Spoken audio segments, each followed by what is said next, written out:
estén bien, lo que a ustedes les haga ilusión, lo que a ustedes les cause alegría en su corazón y también desde su razón, ¿por qué no? Bueno, el doctor Francisco Valdés Pérez Gasga ya con nosotros en este contexto ambiental. Francisco, ¿cómo estás? Bienvenido, buenos días. Muy bien, buenos días. Fíjate que estaba pensando algo de lo que estábamos comentando antes de entrar al aire sobre las actitudes, la edad, etcétera, y me quedé pensando, ¿qué le pasó al compañero aquel que pensaba que abuelo de pájaro hablaba del abuelito del pájaro? No sé si lo traicionó el subconsciente o me vio a mí ya muy cateado, no sé.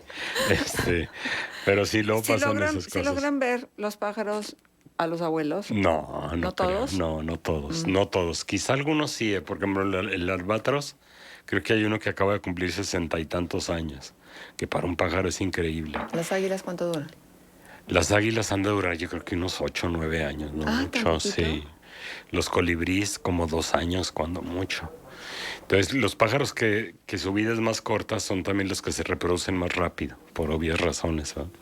Y los pájaros que se viven más, como el albatros, pues se reproducen muy lentamente, tienen un pollo cada vez y no todos los años empollan. Las aves marinas en general, las aves de alta mar, viven mucho. No sé, será que en el mar la vida es más sabrosa, pero viven mucho más que el resto de los pájaros, ¿no? Pues también dicen que los seres humanos, ¿era?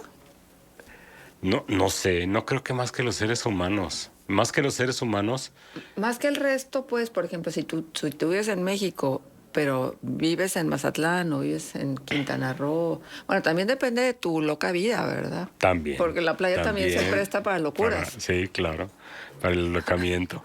Pero fíjate que volviendo a esto de los pájaros,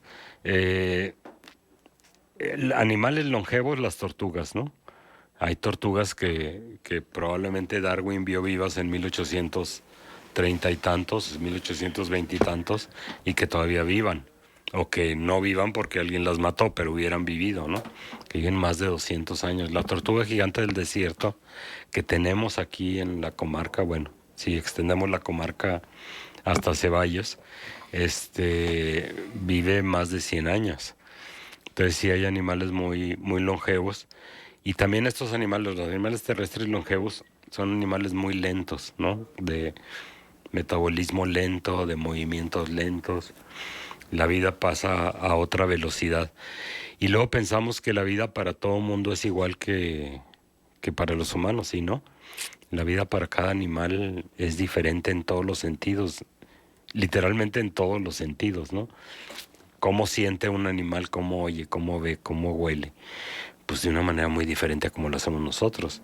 El halcón peregrino que está en la torre de la televisora cerca de mi casa, está en línea recta a 150 metros donde yo me estoy, y se dice que un halcón peregrino puede ver el parpadeo de una persona a 400 metros. O sea, puede darse cuenta que alguien parpadeó. O sea, así de aguda es su ¿Cómo lo visión. saben?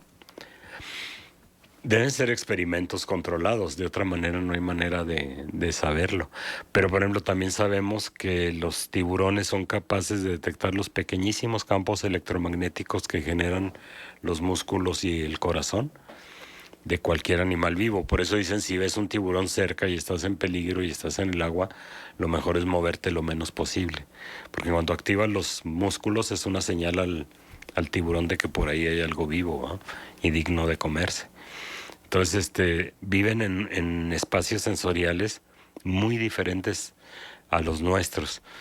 Y eso rara vez pensamos en ellos, salvo los científicos que estudian estos temas. Pero recientemente leí un libro sobre estas cuestiones y pues sí llegas a esa conclusión. Cuando tú vas al Cañón de Fernández y llevas tu bocinota y la prendes, estás alterando el mundo sensorial de todos los seres que viven ahí y que llevaban decenas de miles de años sin vivir con esos estímulos, ¿no?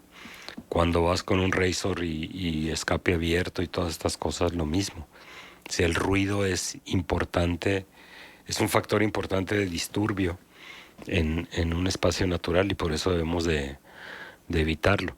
Los pajareros siempre tenemos eso de que no hables fuerte, habla quedito, habla en susurro, para no espantar a los pájaros y poderlos ver, pero en realidad debería ser para no perturbarlos y hacerlos huir, ¿verdad?, de un posible peligro.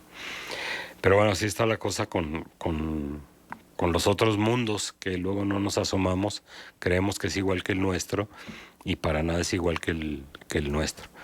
Los insectos ven en ultravioleta, los pájaros ven en los colores que vemos nosotros más el ultravioleta, con lo cual perciben los colores de manera muy, muy diferente.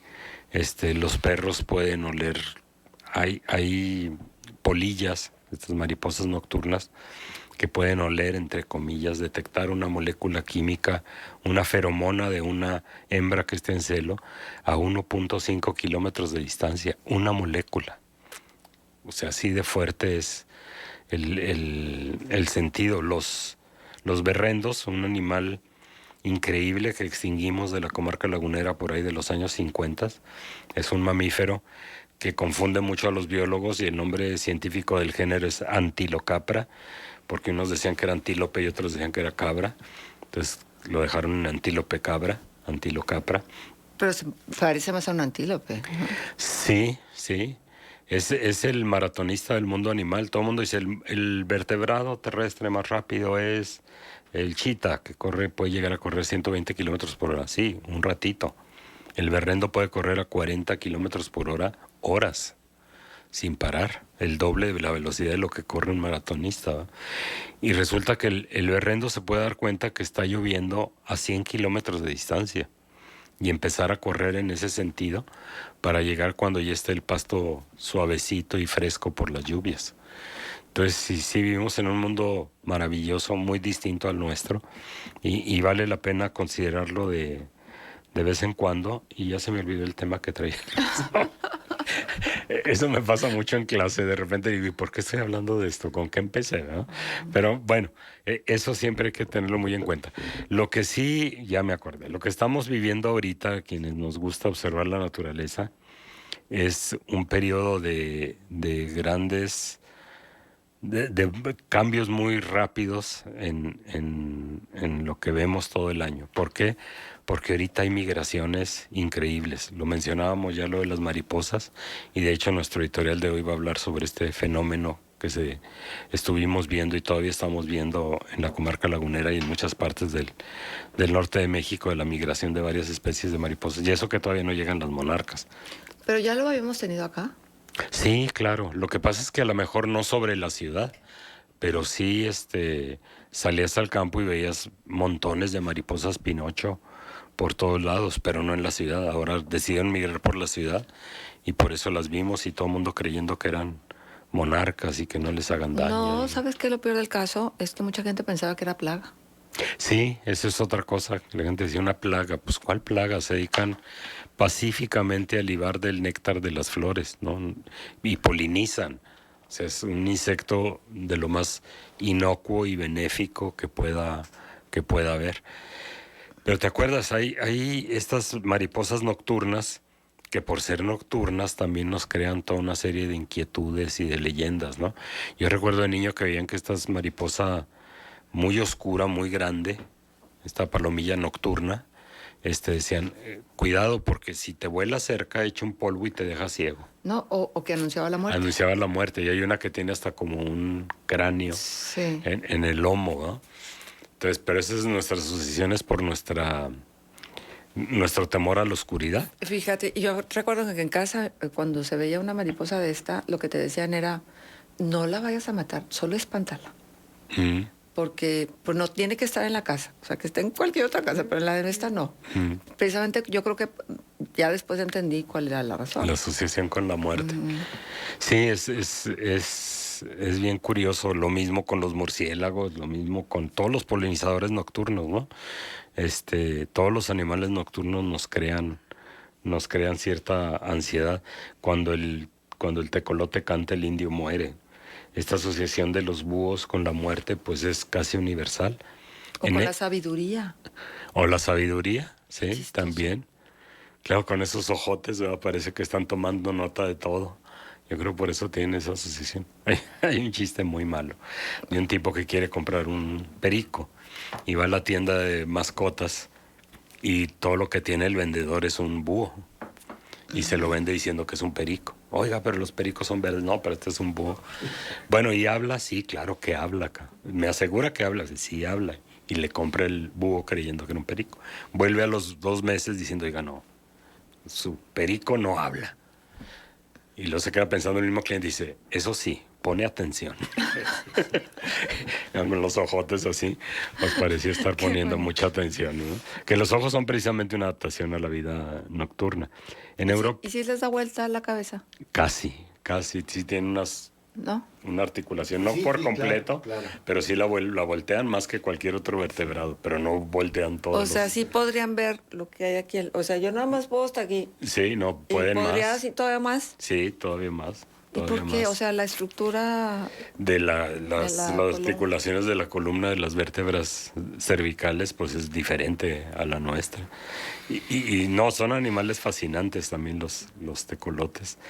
En Europa me explicaban que su asociación con la muerte era que en los pueblos, en las villas, el lugar dentro del pueblo que tenía los árboles más viejos donde pudiera nidar el búho era el cementerio. Entonces siempre los veían con el cementerio, entonces los asociaron con la muerte. Y nos trajeron esa superstición acá, porque yo creo que no creo que sea prehispánica lo de cuando el tecolote canta el indio muere. Pero sí estas asociaciones con la muerte, con el fin, es por nuestro miedo a la oscuridad. Y lo de las mariposas es un fenómeno.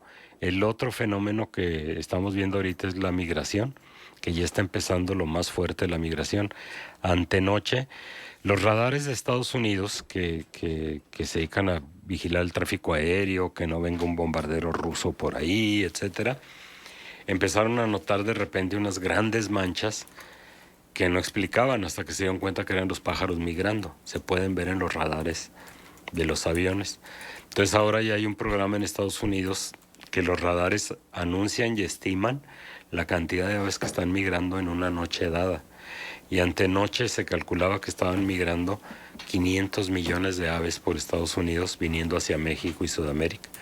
Y anoche eran 465 millones de aves. Y ayer en la tarde alguien reportó ya la presencia de muchos patos y abocetas y un montón de aves migratorias en los charcos allá por el puente de Altozano. Sí, Con lo cual, de hecho, tengo una fotografía. sí, con lo cual quiere decir que ya, ahora sí, ya llegaron. Entonces hay que estar muy atentos porque van a llegar decenas de miles de aves y otras tantas o más van a pasar por aquí. Algunas a lo mejor ni las vamos a ver porque migran de noche. Hay fotos muy impresionantes contra la luna llena. La luna de octubre se presta para eso. De tomar la foto y que salgan las siluetas de los gansos o de los patos o de los pajaritos volando frente a la luna, ¿eh? Migrando de noche. Esto me trae, fíjate, otro problema muy grave que son las luces encendidas en los edificios en las ciudades. Por alguna razón, que no se sabe bien, las aves en migración no pueden evitar volar hacia las luces. Y entonces hay millones de aves que mueren porque van y se estrellan contra los edificios que tienen las luces prendidas. Y aquí, pues la presidencia municipal tiene muchas luces prendidas en la noche y es un edificio lo suficientemente alto para que haya colisiones. Entonces sí, apague las luces que no necesite estos días, por favor, las luces externas, para darles chance de que pasen en paz las aves. Ya hay ciudades enteras que el municipio pasa una directiva en Estados Unidos que dice de tal fecha a tal fecha no se pueden prender las luces de los edificios. Bueno, porque la presidencia es nuestro único edificio más alto, ¿no? Sí, yo creo que lo único, el edificio Los Monterrey, hoteles, tal vez. los hoteles también. Bueno, pero generalmente no tienen tanta iluminación. No, la presidencia sí tiene pues mucho vidrio de un Claro. lado, ¿verdad? No, y cuando lo iluminan, por ejemplo, para celebrar algunas festividades, Sí, pues ahí sí. también. Sí. Entonces sí hay que tener consideración por el otro mundo, ¿no? Que no son los humanos. Oye, pero los pájaros en realidad chocan con los vidrios muy Sí, frecuentemente, sí. aunque no esté Sí. iluminado. Sí, porque advierten que hay un espacio, o sea, no ven el vidrio. Exacto. Advierten que pueden seguir volando y pues no, y se matan, ¿verdad? En una ocasión una tórtola, que no sé qué había estado haciendo, probablemente dándose un baño de tierra, Nuestro público probablemente ha visto a los pájaros bañándose en la tierra, les encanta y tampoco se sabe muy bien por qué. Creen que sea un mecanismo para combatir ciertos parásitos que puedan tener en la piel. Y entonces esta paloma que se había estado bañando en la tierra voló y impactó contra un vidrio en casa de mis padres y dejó pintada perfectamente, Claro, pluma por la pluma, pluma. sí. Sí, a mí me pasó una vez en casa que, yo no sé, a lo mejor por la altura y porque es un ventanal muy grande, a cada rato chocan Ya. pero son palomas invariablemente Sí, las que chocan. sí. Y quedó tan bien dibujada la paloma, Con la las tierra alas. que transfirió, Sí, que yo sí, le sí. decía a mi madre, anúncialo en el periódico y cobre por venir a verlo. Se apareció el Espíritu Santo en su casa, así como la Virgen de Guadalupe que aparece de vez en cuando en una tortilla y cosas por el estilo, en Sí, el es como comal. si fuera pues una copia del ala, ¿no? Se Sí, queda en sí, el... sí. bueno, en mi caso fue nada más una. No sé No, esta cómo... era completita y tú veías los detalles de las plumas y demás. Fue increíble, dejó ahí su fotografía. Por suerte, pues no se murió la paloma porque no estaba ahí ningún cadáver, pero sí se animó un buen golpe. Y hay veces que quedan atontadas un tiempo con gran vulnerabilidad, que puede llegar un gato o un perro y matarla. Entonces cuando ve un pájaro así, pues sí, recójalo y si todavía está respirando, pues póngalo. ¿Qué posibilidades tiene un pájaro si tú le ves la ala caída de recuperarse? Depende de por qué la tenga caída. Si es una lesión, pues yo digo que muy poca. No soy veterinario y hay veterinarios especializados en estas ¿Aquí en cosas. Torreón? Sí, busquen en Facebook cuando tengan un caso así o cualquier otro caso con fauna silvestre. Ay, Dios, se me olvida el nombre. Rescate de Fauna Torreón, así se llama. ¿Así se llama? Tienen un convenio con el gobierno del estado, también con el municipio, y van a donde estén y atrapan fueron los que atraparon a aquel gato montés que apareció en La Pereira hace unos años, retiran pues estos animales y si están heridos pues tratan de hacerlos porque se recuperen. Es un veterinario que ahorita se me escapa su nombre, pero que su labor realmente es loable, ¿no? Lo que hace. Rescate de fauna silvestre Torreón. Así es como se llama en Facebook. Y ahí viene su teléfono, ustedes los contactan y acuden, ¿no? Porque muchas veces dicen, llámenle a Protección Civil y va a Protección Civil y realmente no están capacitados o están capacitados para agarrar un perro, pero no una aguililla, por decir algo, ¿no? Entonces sí hay que tener cierta especialización para saber cómo atrapar sin dañar aún más a un animal de estos. Ya sé cuál era el tema que iba a traer, las guacamayas. Por fin.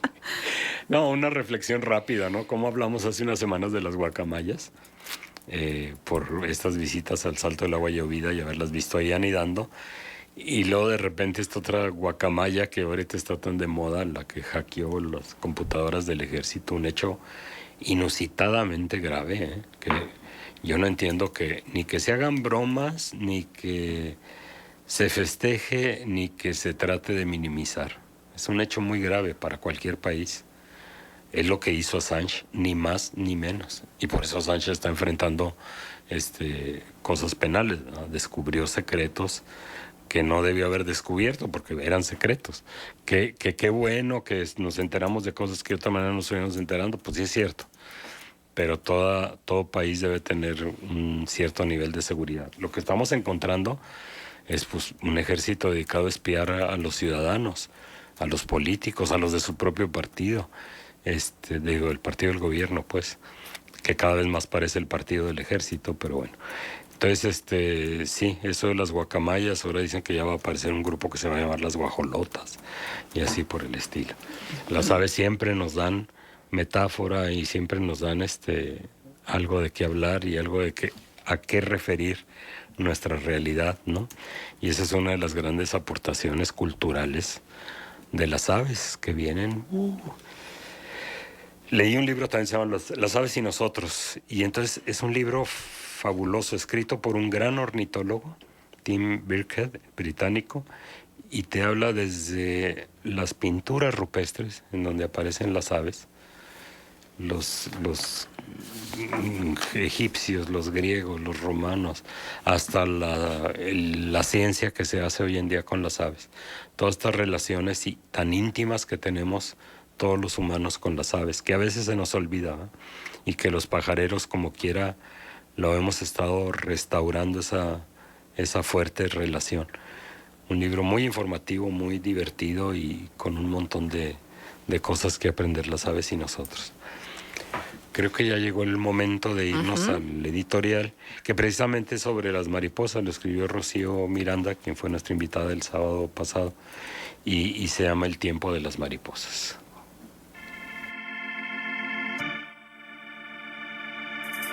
El tiempo de las mariposas. Rocío Miranda Briones. Las mariposas son uno de los insectos más populares entre las personas, probablemente debido a la amplia variedad de colores y diseños que embellecen sus alas, a las transformaciones que experimentan a lo largo de su vida y a lo llamativo de su vuelo. En el mundo existen más de 20.000 especies de mariposas, de las cuales 1.800 pueden ser observadas en nuestro país. Se dice que en el México antiguo, las mariposas eran una representación de las almas de las personas importantes que habían muerto. En algunas culturas, había incluso deidades que estaban representadas por estos insectos, como Itzpapalot, una de las diosas veneradas por los grupos toltecas chichimecas, cuyo nombre significa mariposa alas de obsidiana. Durante las últimas semanas, muchas personas han reportado el avistamiento de cientos de mariposas en las calles de la comarca lagunera. Al observar que la mayoría de ellas tienen un color naranja en sus alas, se ha dicho que se trata de la mariposa monarca, que es probablemente la especie de mariposas más conocida y valorada en toda América del Norte. Sin embargo, en esta ocasión, estas pequeñas visitantes pertenecen a una especie diferente, conocida como mariposa pinocho. Estas mariposas, que miden entre 3 y 5 centímetros, deben su nombre a que tienen una parte de la boca extendida, lo que puede ser tomado como una nariz alargada. La parte interna de sus alas es de color naranja, con un margen oscuro y pequeñas manchas blancas. Por la parte externa, sus alas son de color marrón, lo que les permite parecer hojas secas cuando se posan con las alas cerradas en ramas de árboles y plantas, y de esta manera despistar a sus depredadores. Al igual que las monarca y otras especies en estos bellos insectos, las mariposas pinocho se dirigen al sur al pasar el invierno. Sin embargo, en su camino se encuentran con una serie de peligros y dificultades asociados a acciones que los seres humanos llevamos a cabo. El uso de pesticidas y la velocidad con las que las personas conducimos nuestros coches en las calles y carreteras afectan negativamente el número de mariposas que logran completar su ruta migratoria. La llegada de las mariposas a la comarca lagunera ha permitido despertar la curiosidad y la capacidad de asombro de muchos de sus habitantes. Creo que este fenómeno que hemos tenido la fortuna de atestiguar en los últimos días puede ser una invitación para ver el mundo que nos rodea de una forma distinta. Una invitación a ampliar nuestra mirada, a poner atención a lo que sucede en nuestros parques y jardines. Una invitación a dejarnos tocar por la vida y a maravillarnos con nuestros vecinos no humanos, que habitan a nuestro alrededor a lo largo de todo el año.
Nuestra fiesta de sábado, ojalá que usted esté ahí.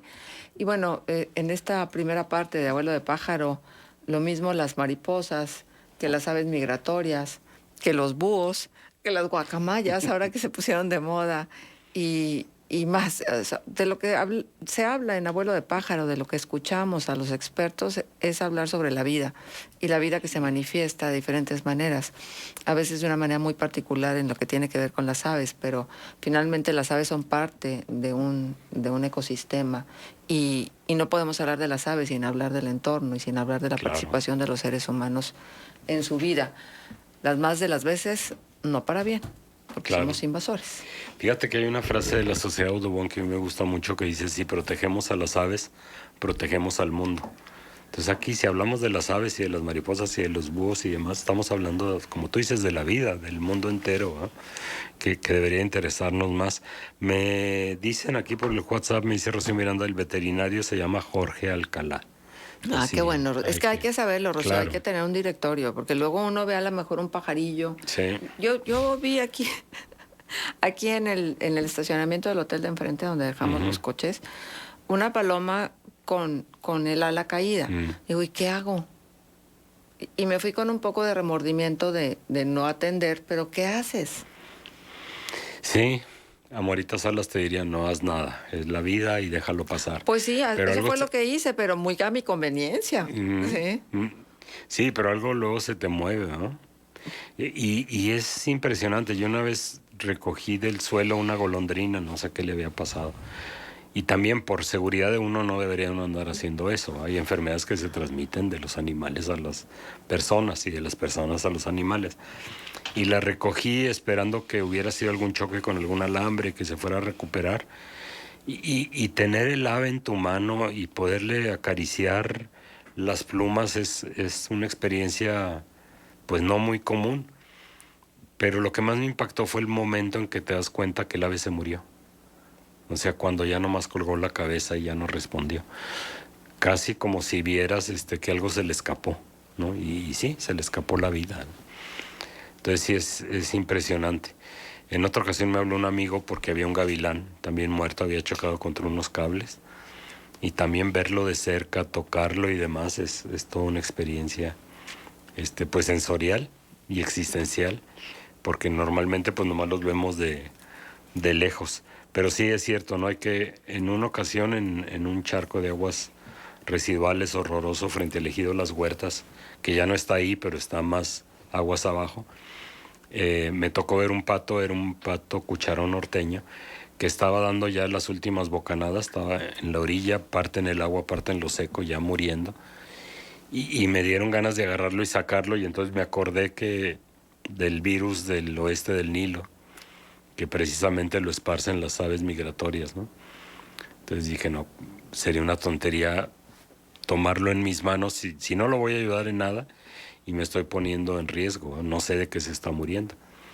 El virus del oeste del Nilo lo transmite un mosco, pero el mosco de hecho es el mismo, el Aedes aegypti, pero pica un ave infectada, luego pica un humano, te pasa el virus y te puede llegar a matar. Es una enfermedad grave que en México no está muy documentada, en Estados Unidos sí, y cada año hay alguna docena, un par de docenas de gente muerta por este virus del oeste del Nilo. Producto de que nos trajéramos el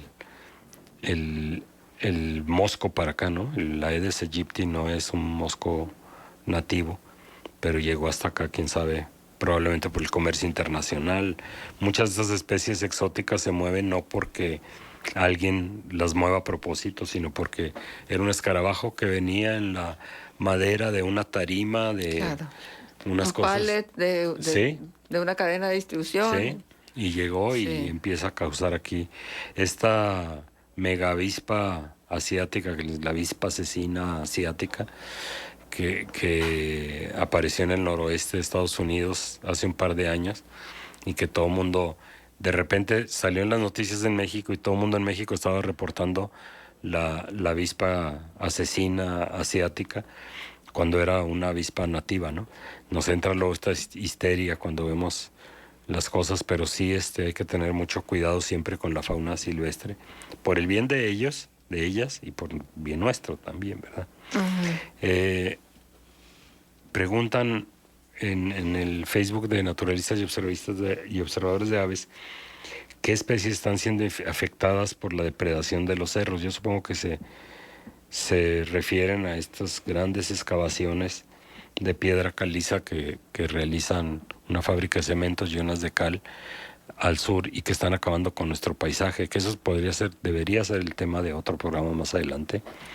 Pues va a acabar con toda la vegetación que está ahí para empezar, que son ocotillos y son nopales y es gobernadora, toda la flora que tenemos en el desierto.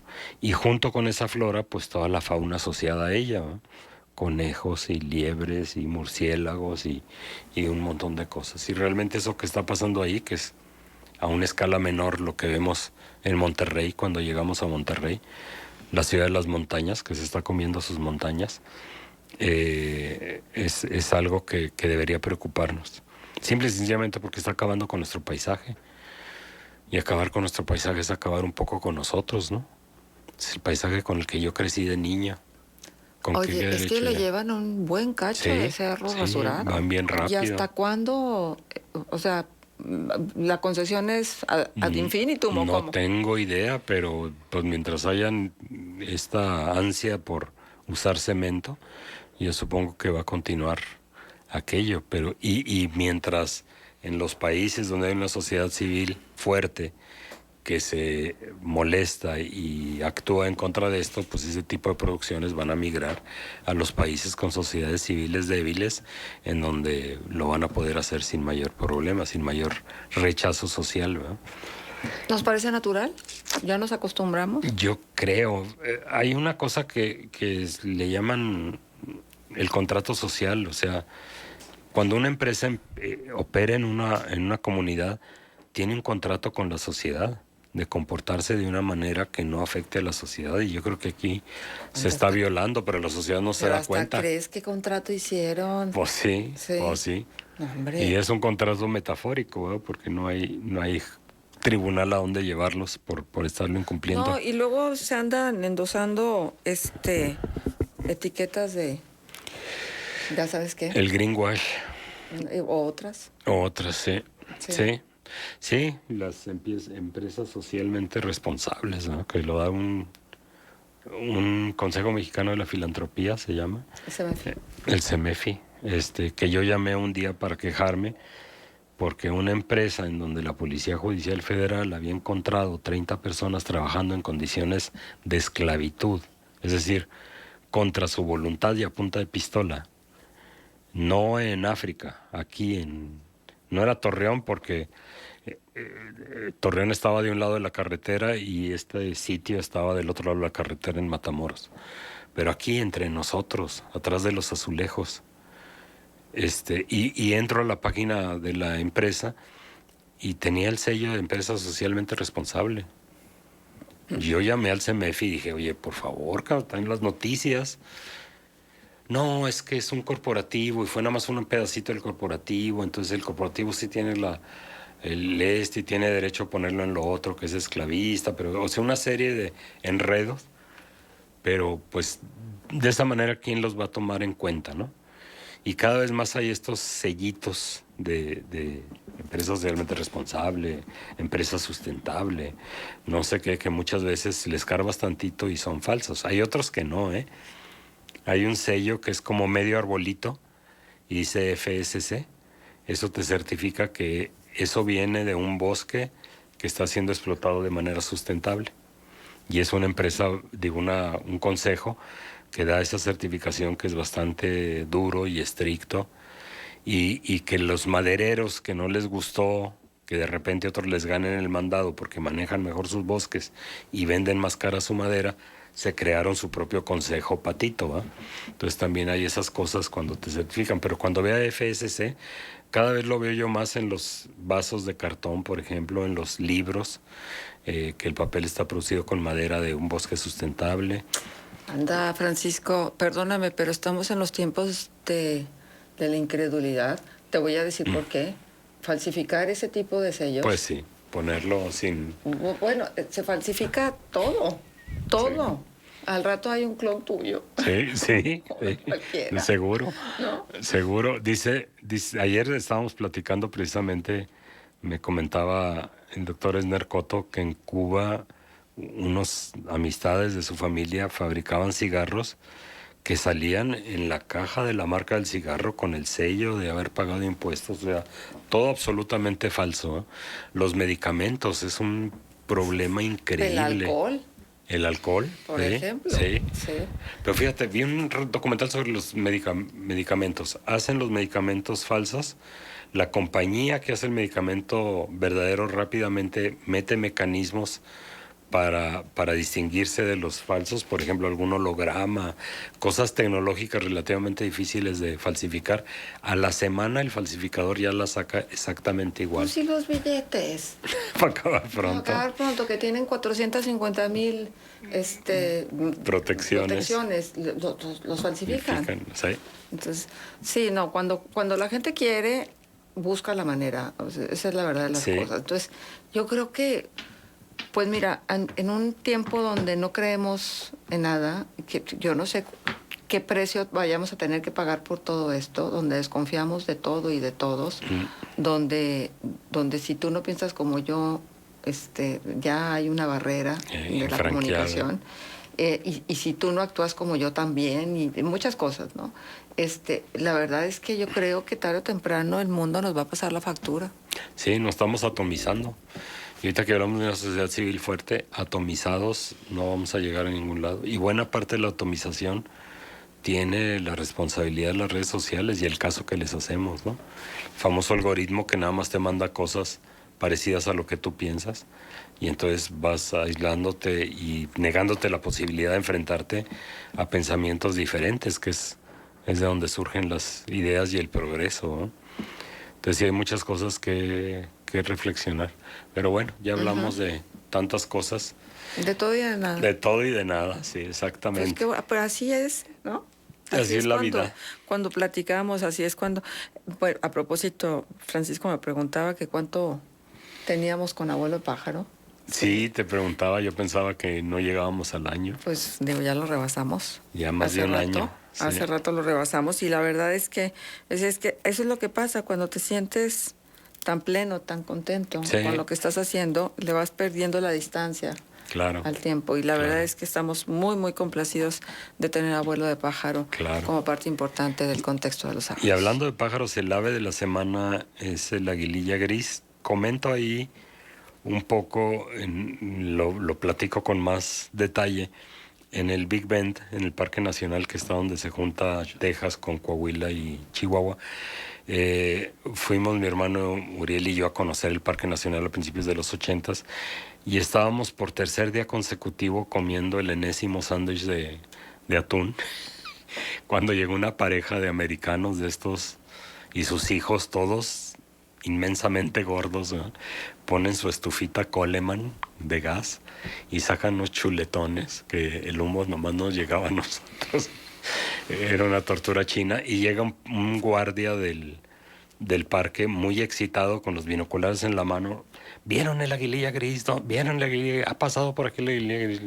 No lo hemos visto, pero ¿por qué tanto lío? Es que nunca se había visto el aguililla gris aquí, ¿no?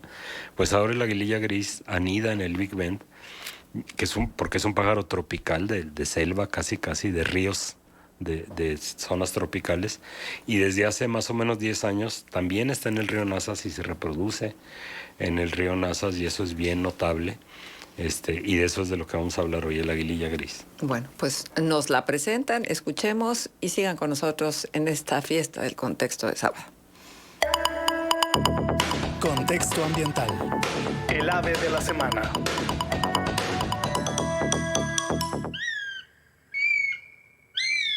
El aguililla gris, Buteo plagiatus. La belleza de esta rapaz neotropical llamó la atención de los primeros naturalistas que exploraban el suroeste de los Estados Unidos. Es una aguililla pequeña, con un plumaje adulto gris claro y una cola de bandas blancas y negras. Desde hace mucho tiempo, ha confundido a los taxónomos, quienes le ven características de gavilán, del género Accipiter, pero también de aguililla, género Buteo. Esta discusión y su concomitante debate le han dado el nombre común, ya en desuso, de gavilán mexicano, y su antigua ubicación como única especie del género Asturina.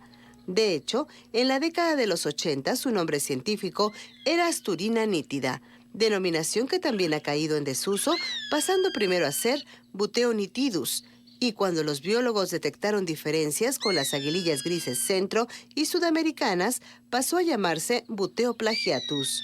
Aunque vuela como gavilán, su osteología y forma son más de aguililla. El aguililla gris se encuentra en las planicies costeras mexicanas, con entradas a las montañas del este de Arizona y a Texas en la desembocadura del río Bravo. Se encuentra desde el istmo de Tehuantepec hasta Costa Rica, incluyendo toda la península de Yucatán. De unos 40 años atrás, habita la región del Big Bend, donde se junta Coahuila, Chihuahua y Texas. De hecho, uno de los integrantes de Naturalistas y Observadores de Aves, a principios de la década de los 80, comiendo en una área de picnic del Parque Nacional Big Bend, vio cómo llegaba intempestivamente uno de los guardias preguntando por el aguililla gris. Se la habían reportado en esa parte del parque y eso era inusual. Una aguililla de las tierras húmedas y tropicales en ese parque, a orillas del desierto chihuahuense, era de llamar la atención. Desde la década de los 90, la aguililla gris se encuentra en los bosques que bordean nuestro río Nazas. Desde esa década se ha documentado en todas sus edades, se han oído sus llamados de cortejo y se han visto sus nidos, lo que indica que ya es un ave lagunera. Mientras nuestros ríos sigan teniendo ahuehuetes, álamos y sauces, así como los grandes mezquitales, es de esperarse que la aguililla gris no solo se mantenga aquí, sino que su población se incremente. Por ello, la sobreexplotación del Nazas y de sus acuíferos adyacentes son también una amenaza para esta bellísima ave, como lo es para nosotros. Con datos del Grupo Naturalistas y Observadores de Aves y del Laboratorio de Ornitología de Cornell, audios de Paul Martin en el Big Bend, Texas, y de Richard Webster en Sonora, tomados de cenocanto.org.